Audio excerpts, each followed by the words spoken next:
여러분, 키가 작아서 스트레스 받고 사람들 의외로 많습니다. 내가 키가 작아서 스트레스를 받아본 경험이 있다고 생각하시는 분 손을 잠시 한번. 예. 그러면은 제가 보니까 키 작은 사람들 중에 손을 안 드는 사람들은 스트레스를 받아본 경험이 없는 것 같아요. 사실 키 작은 것 때문에 이 스트레스 받는 사람 많이 있습니다. 이전에 제가 청년들을 지도한 때가 있었습니다. 그 중에 청년들 가운데 기도 제목을 나누는데 한 여자 청년이 키가 150cm도 안 되는 거예요. 그래서 자기의 그 키에 대한 컴플렉스 이것 때문에 늘 힘들어하고 괴로워하는 청년이 있었습니다. 그래서 키가 조금이라도 크게 보이기 위해서는 수단과 방법을 가리지 않는 거예요. 제가 그때 깜짝 놀랐습니다. 그 자매의 그 구두 높이가 장난이 아니었습니다. 제가 봐서 한 15cm 정도 됐나? 그걸 신고 다니더라고요. 그래서 이 자매의 기도의 제목 제1번이 무엇이었겠습니까? 하나님, 현재의 키에서 10cm 크게 해주십시오. 이게 진짜 기도의 제목이었습니다.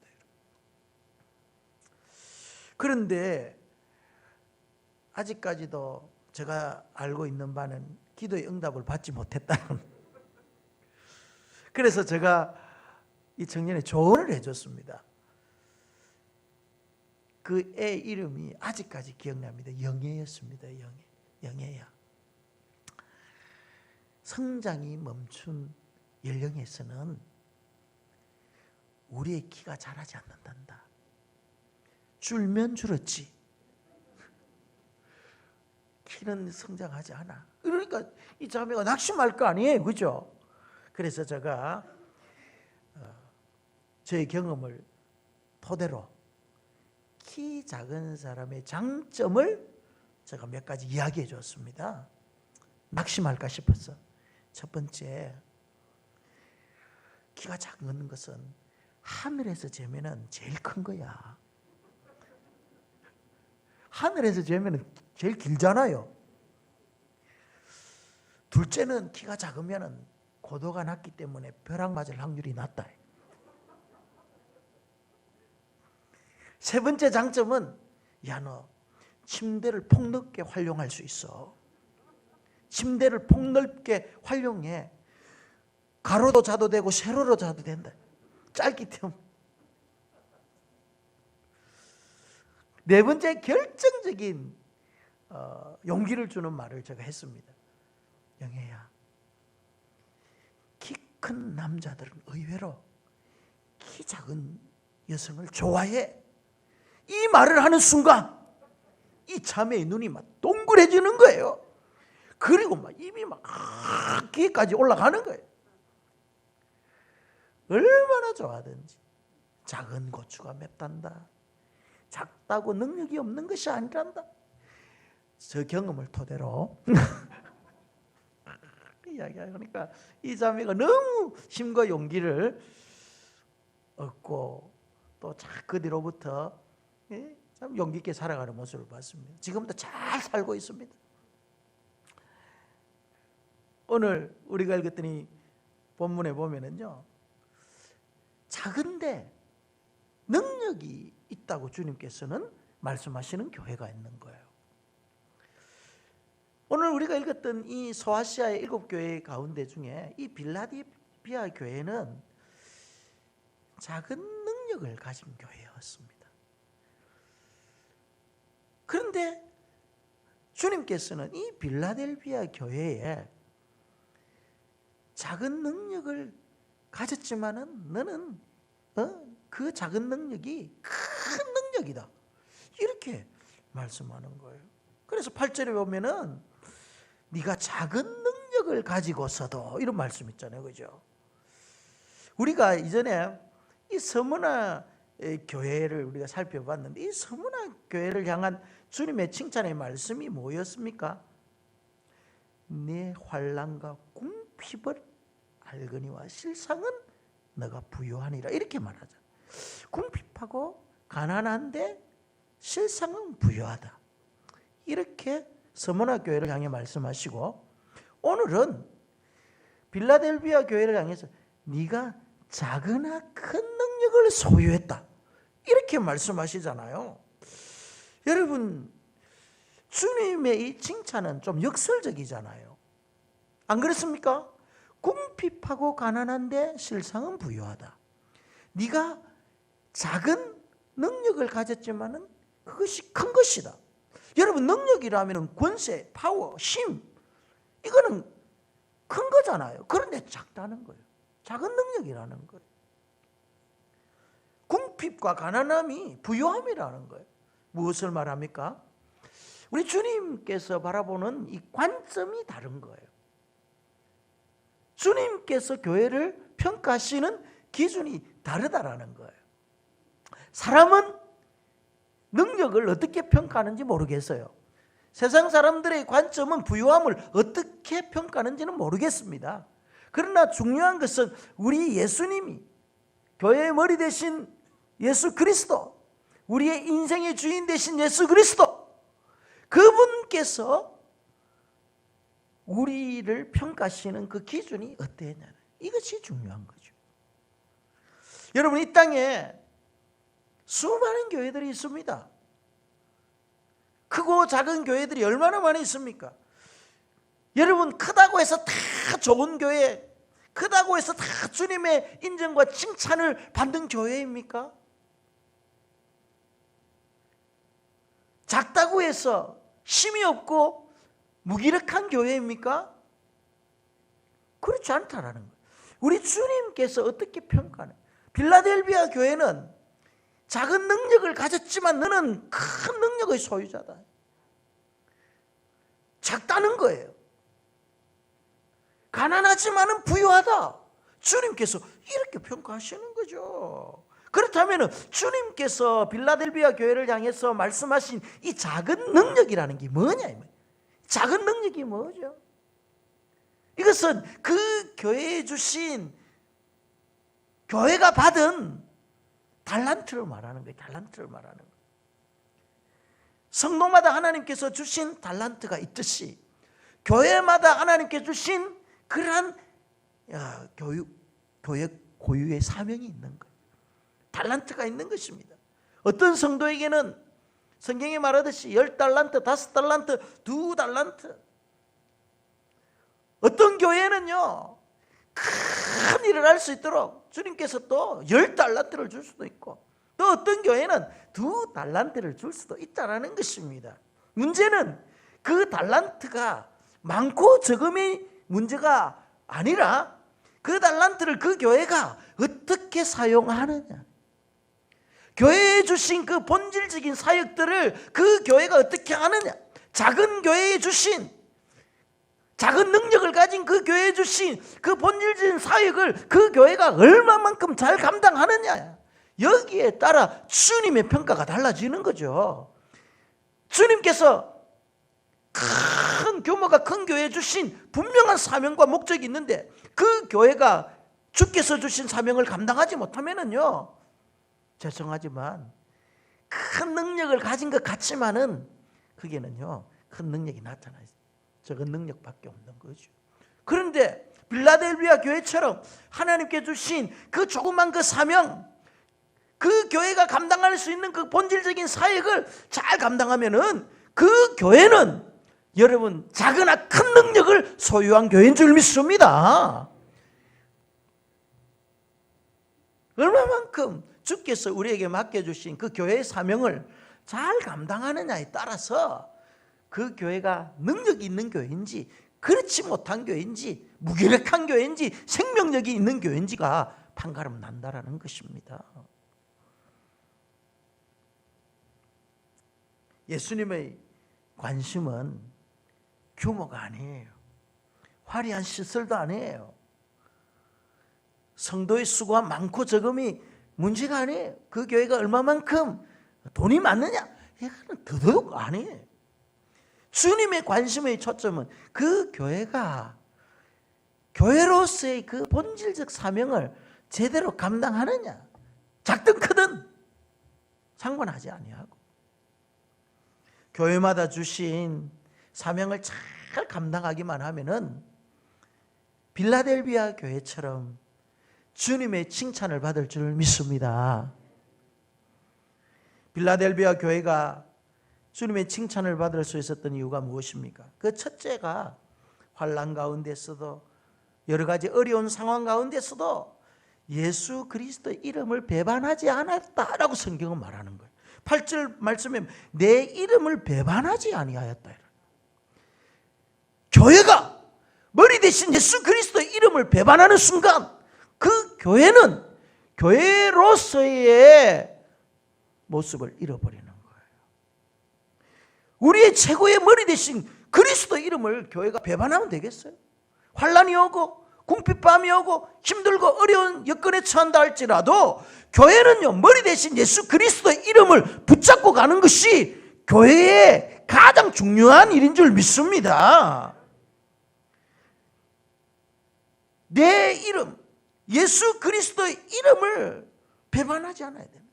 어떠한 어려움이 있다 할지라도 비록 그 교회가 작고 연약하고 별로 세상적으로 보면은 가진 것이 없고 부족한 것들이 많지만은 그럼에도 불구하고 교회의 머리 대신 예수 그리스도의 이름을 붙잡는 그 교회, 그런 교회를 주님께서 기뻐하시는 것입니다. 그 당시 예수 그리스도의 이름을 배반하지 않았다는 것은 무엇을 말합니까?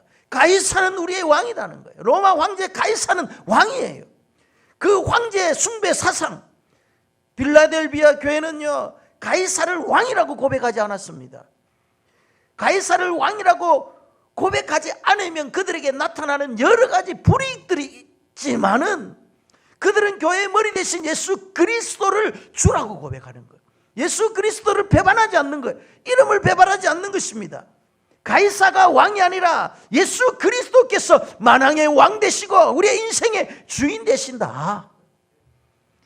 빌라델비아 교회가 그런 믿음의 고백이 있었다는 거예요. 여러분,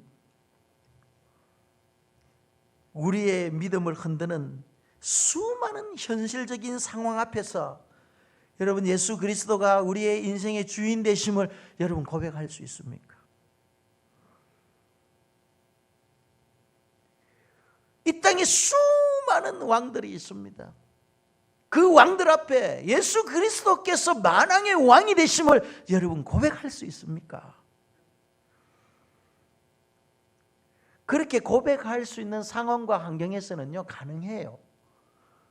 그런데 중요한 것은 그렇지 못한 상황 가운데 예수 그리스도를 주라 고백했을 때 칼이 목에 들어오고 자칫 잘못하면 형장이 이슬로 살아갈지 모르는 그런 급박한 상황 속에서도 가이사가 왕이 아니라 예수 그리스도가 우리의 왕 되심을 고백할 수 있냔 말이에요.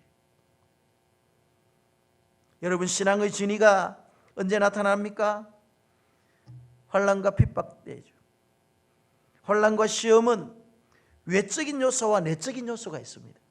외적인 요소라 하면 성도의 신앙을 무너뜨리고 믿음의 길에서 탈선하도록 하는 여러 가지 도전과 유혹들을 말하는 거예요. 이 배후에는 어둠의 세력들이 역사하고 있습니다. 그러나 이 내적인 요소는 테스트의 개념이 있습니다. 하나님께서 성도들의 믿음의 분량이 얼마나 되는지, 하나님께서 그 교회의 믿음의 분량이 얼마나 되는지를 한번 하나님의 저울에 달아보실 때가 있는 것. 이거는 내적인 요소예요. 선하신 하나님의 손이 역사하고 있는 것이죠.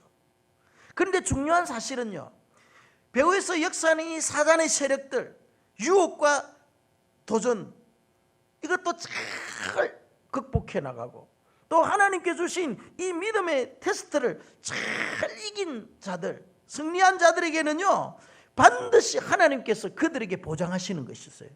그 과정들을 통해서 하나님의 선하신 도구로 그들을 사용하신다는 것입니다. 믿습니까? 하나님께서 한번 달아보는 거예요.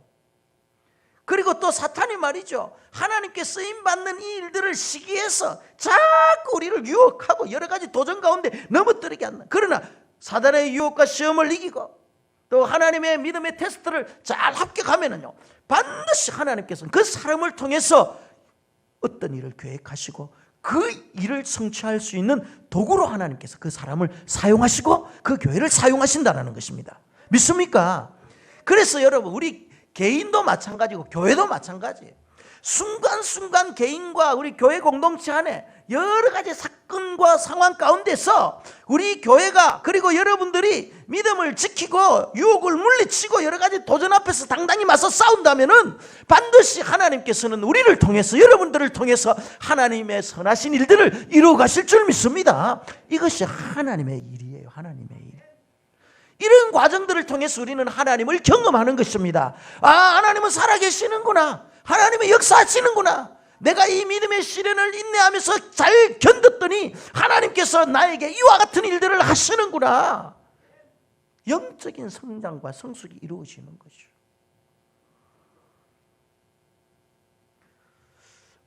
오래전이에요. 오래전 이야기입니다. 여러분, 경남 통영에 한 가난한 부인이 살고 있어요. 그런데 이분 참 가난했지만은 하나님을 사랑하는 그 마음 간절한 거예요. 그래서 참 열심히 하나님 앞에 나와 예배도 드리고 믿음으로 살려고 노력하는 가운데 그만 열병에 걸려버린 거예요. 그래서 사경을 헤매고 있는데 참 무심하게도 그의 남편과 그 믿지 아니하는 시어머니가 당신 예수 믿는 것을 포기하면 내가 병 고쳐줄 것이다. 병원에 데려갈 것이다. 그렇지 않으면은 이제 우리 집안에서 나가. 이런 제안을 하는 거예요. 참 억장이 무너지겠죠. 예수 안 믿으면은 네 병 고쳐주고 우리 집에서 살게 하겠다. 그러나 네 예수 믿으면은 병도 안 고쳐주고 나가라. 오래전에는 이런 일들이 있었단 말이에요. 그런데 이 부인의 선택은 내가 이 집안에서 쫓겨나가고 내가 이 열병으로 죽는 한이 있다 할지라도 내가 믿는 그 예수님 내가 부인하지 않겠다. 그래서 결국 예수님을 선택해서 그 집에서 쫓겨나온 거예요. 예수님 믿는다고 영양실조 걸리고 열병으로 이래가지고 결국은 이 여인의 하반신 마비가 찾아오는 거예요.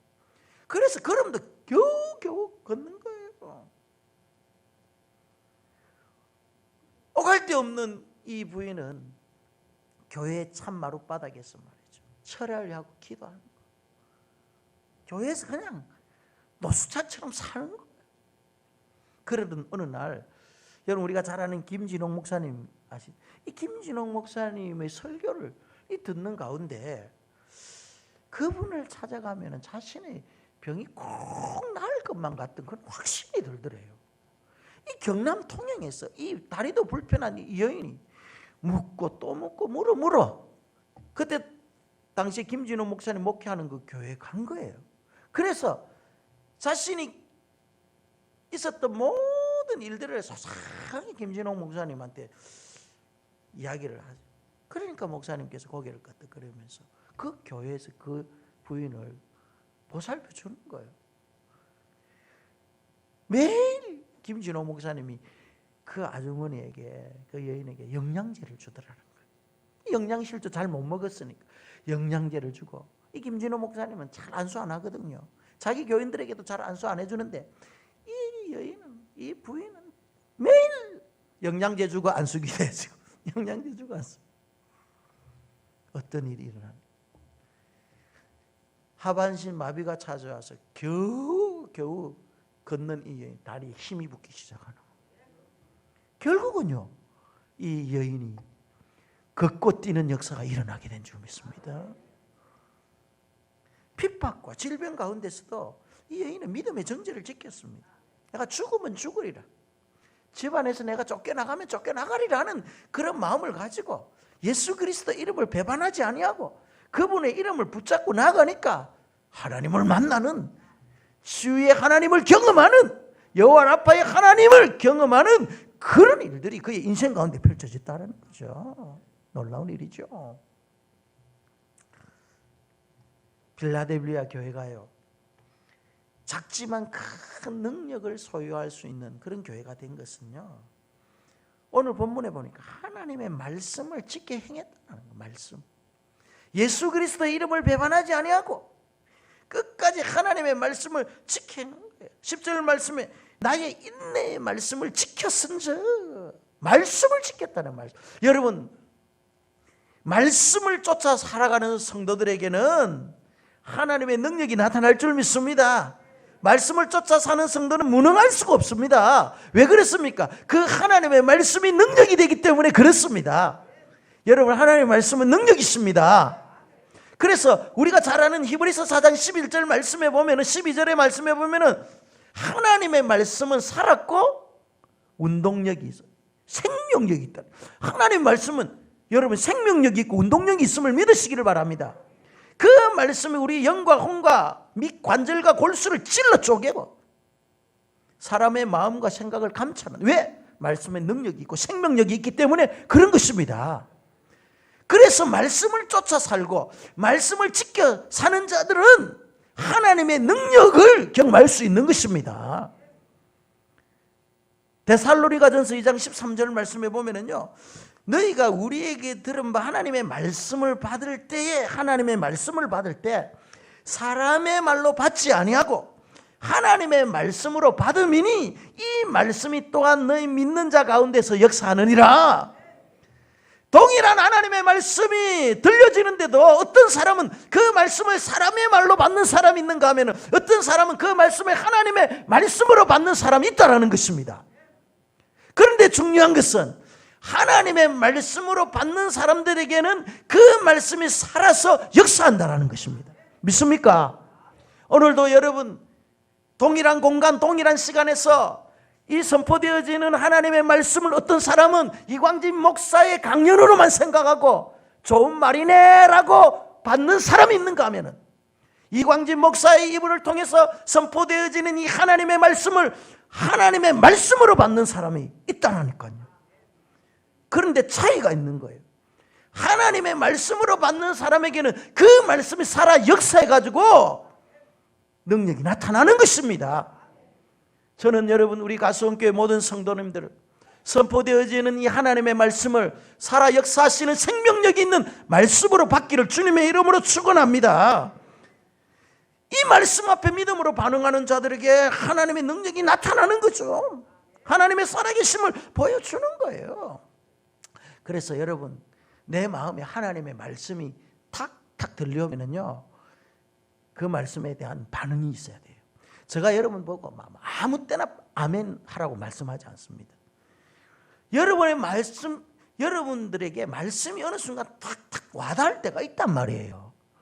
그럴 때는 믿음으로 여러분의 입술로 시인하는 거예요. 그 말씀대로 되기를 원합니다. 아멘, 아멘. 그럴 때 그 말씀이 역사한다는 거예요. 믿습니까 여러분? 그래서 우리의 믿음은요, 입으로 시인될 때 나타나는 거예요. 위대한 부흥사 D.L. 무디, 여러분 잘 아시잖아요. 이분은요 평신도 지도자였습니다. 목사가 아니었어요. 그는 거듭남 이후에 하나님 앞에서 온전히 살려고 노력을 하는데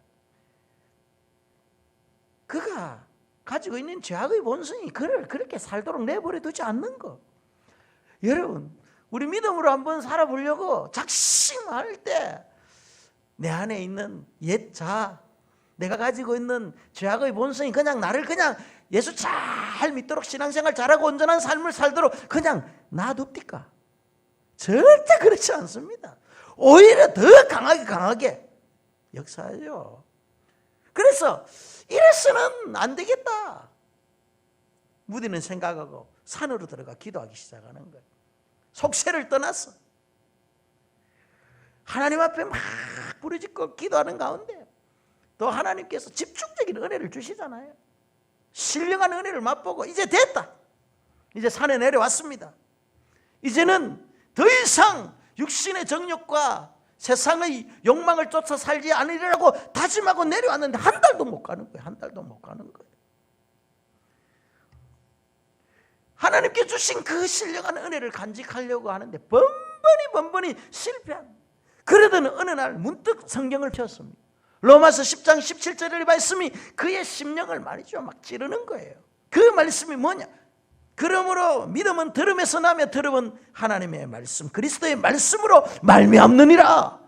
믿음은 들음에서 나고 그 들음의 말씀은 그리스도의 말씀이라는 거예요. 여기에서 깨달음을 얻고 지금까지 내가 흔들리는 신앙, 내가 여러 가지 상황 가운데서 믿음으로 살지 못하게 했던 것은 내 안에 말씀의 깊이가 없어서 그렇구나. 하나님의 말씀을 통해서 나의 믿음이 견고히 세워지지 않았음을 그는 깨달았던 거죠. 그래서 여러분 우리가 하나님 앞에 기도도 많이 해야 되지만 그 기도와 함께 하나님의 말씀을 더욱더 깊이 묵상해야 될 줄 믿습니다. 말씀이 있어야 돼. 말씀이 있어야 돼. 그 뒤로부터 이 무디가 말씀을 연구하기 시작하는 거예요. 말씀을 읽기 시작하는 거예요.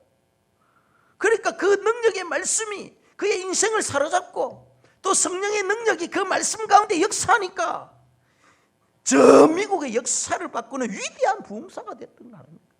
여러분 평신도들에게도 이와 같이 말씀의 역사가 나타나고 성령의 기름 부음이 있으면은 여러분 놀라운 변화가 일어날 줄 믿습니다.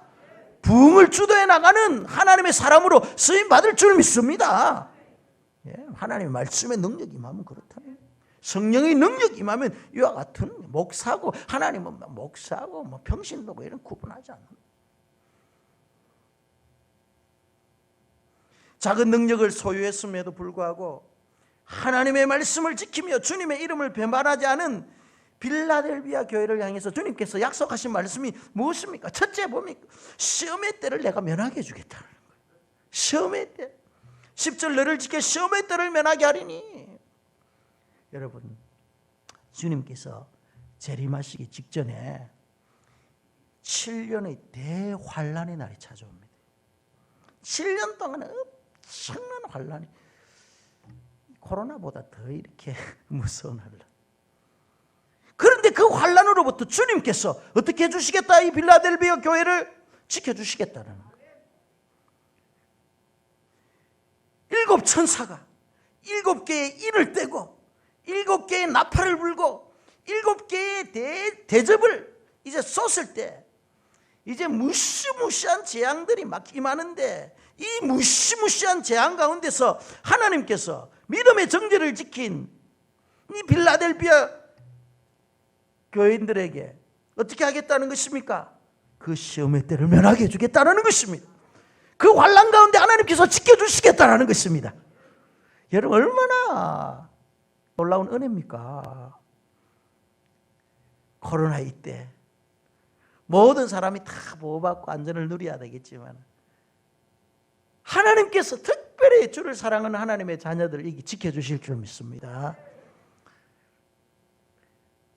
두 번째 하나님께서 빌라델비아 교회를 향해 약속하신 말씀이 보니까 11절에 네가 가진 것을 굳게 잡아 아무도 네 면류관을 빼앗지 못하게 하리라. 면류관을 빼앗지 않도록 해주겠다라는 거예요. 성도에게 여러분 이 면류관은 무엇입니까? 이거 영광이에요. 영광. 존귀와 영광이 면류관입니다. 성경에 보면 여러 가지 면류관이 이제 등장하는데 디모데후서 4장 8절 말씀에 보면은 나의 달려갈 길 믿음을 끝까지 지킨 자 신앙을 끝까지 지키 선한 싸움을 싸우고 달려갈 길을 다 마치고 믿음을 지킨 자들에게는 의의 면류관이 준비되어 있는 줄 믿습니다. 이 의의 면류관 또 여러분 계시록 2장 10절에 보면 끝까지 충성한 자에게 주께서 생명의 면류관을 약속해 주셨고 또 베드로전서 5장 4절 말씀에 보면은요 목양의 길을 잘 걸어갔던 사람들 양떼들을 잘 섬기고 그들을 잘 양육했던 그 목자들에게는요 무슨 면류관? 영광의 면류관. 그러니까 한마디로 여러분 우리 성도들이 받아 누리는 그 면류관 하나님께서 약속하신 그리스도께서 약속하신 그 면류관은 성도의 영광을 여러분 상징하는 것인 줄 믿으시기를 바랍니다. 성도가, 교회가 이 면류관 빼앗기면 안 되는 거예요. 여러분들에게 주어진 그 성도로서의 그 영광, 이거 빼앗기면 안 되는 것입니다. 이거 빼앗기면 안 돼요. 빼앗기면 안 돼. 좀 어렵다고 힘들다고 해가지고 말이죠, 이 영광 다 잃어버리면 안 됩니다, 여러분. 그렇다면 우리 주님께서 당부하신 말씀이 무엇입니까? 자칫 잘못하면 우리가 이 영광과 존귀함을 빼앗길 줄도 모르기 때문에 어떻게 해라? 굳게 잡으라는 거예요. 빼앗기지 않도록 굳게 잡아야 된다. 교회가 지닌 면류관, 즉 영광을 교회가 빼앗기면 안 된다. 성도들이 가지고 있는 그 영광, 그 존귀함을 악한 사탄에게 빼앗기면 안 된다. 강탈당하면 안 된다라는 것입니다. 그래서 지금도 말이죠, 악한 원수 마귀는 우는 사자와 같이 말이죠, 삼킬 자를 찾아 두루다니는 거예요. 이 교회의 영광, 성도의 영광을 막 빼앗으려고, 하나님의 주신 은혜를 막 집어 삼키려고 말이죠, 지금도 호시탐탐 노리고 있는 것입니다. 우리 성도들이 믿음의 허리띠를 푸는 순간, 마음과 생각을 열어주는 순간, 언제 사탄의 밥이 될지 모른다는 거예요. 그래서 베드로전서 4장 7절 말씀에 만물의 마지막이 가까웠어. 너희는 정신을 차리고 근신하여 기도. 만물의 마지막이 가까웠습니다. 정신을 차리지 아니하고 믿음의 허리를 동여매지 아니하고 신앙을 굳게 잡지 아니하면은 지금도 우는 사자와 같이 이 마귀가 삼킬 자를 찾아 두루두루 다니는 거예요. 두루두루 다니는 거예요. 마음 한번 열어주는 순간, 생각 한번 잘못하는 순간 사탄의 밥이 되고 마는 거예요. 마지막 세 번째, 주께서 빌라델비아 교회에 주신 약속의 말씀이 뭡니까? 12절 말씀, 이기는 자는 내 하나님의 성전에 기둥이 되게 하겠다. 기둥이 되게. 여러분, 예루살렘 성전에는 옛날에 두 기둥이 있었습니다. 성전을 바치는 두 기둥, 하나는 야긴, 하나는 보아스. 이 기둥이 예루살렘 성전을 받쳐주고 있었단 말이에요. 그런데 오늘 본문에 보니까 주님의 교회에 이 두 기둥이 되는 거예요.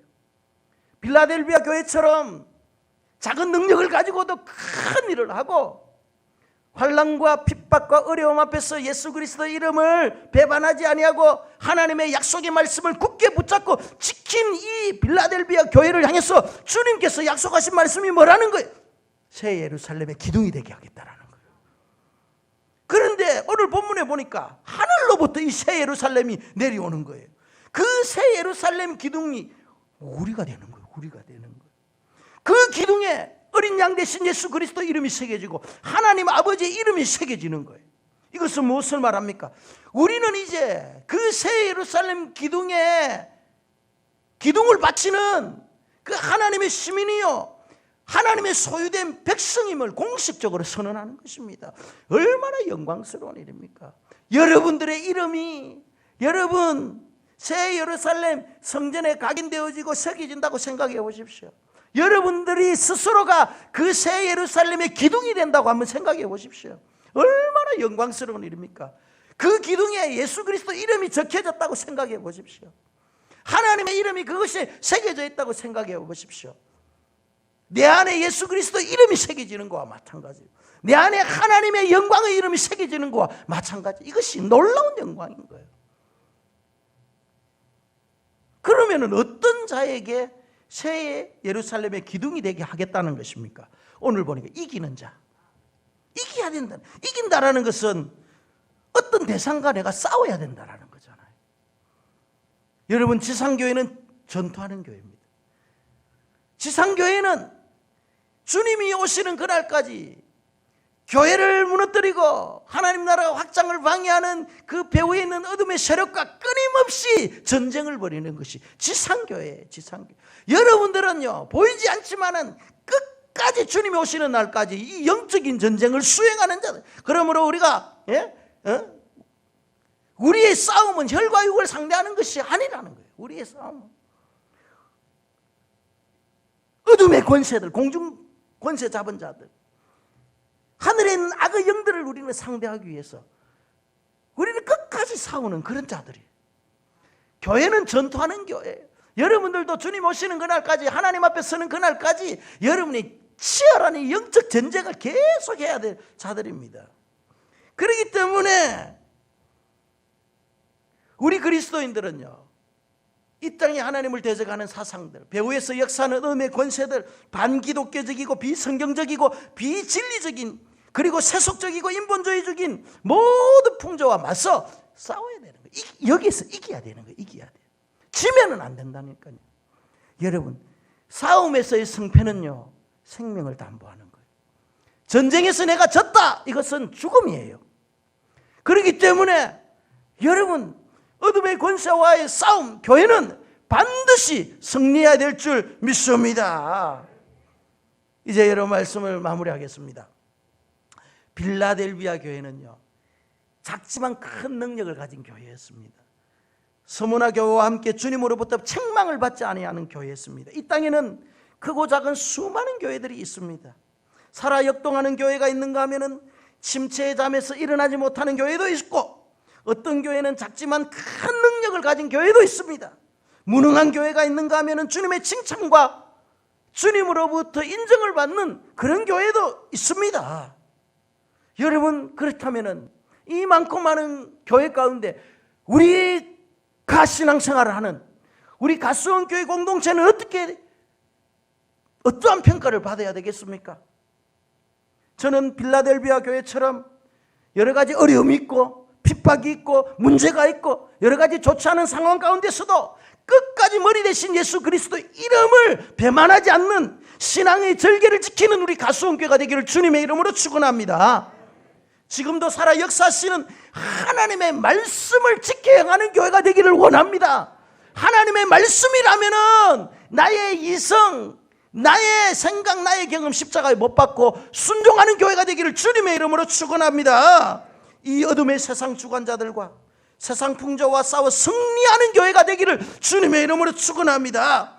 그리하면 장차 임할 환난의 날에 우리는 건짐을 받고 모든 성도가 주님께서 주시는 각종 멸류관의 주인공이 되어서 새 예루살렘의 성전이 기둥이 되어 영원한 하나님 나라의 심이 되는 그 영광과 존귀를 우리는 누리게 될 줄 믿습니다.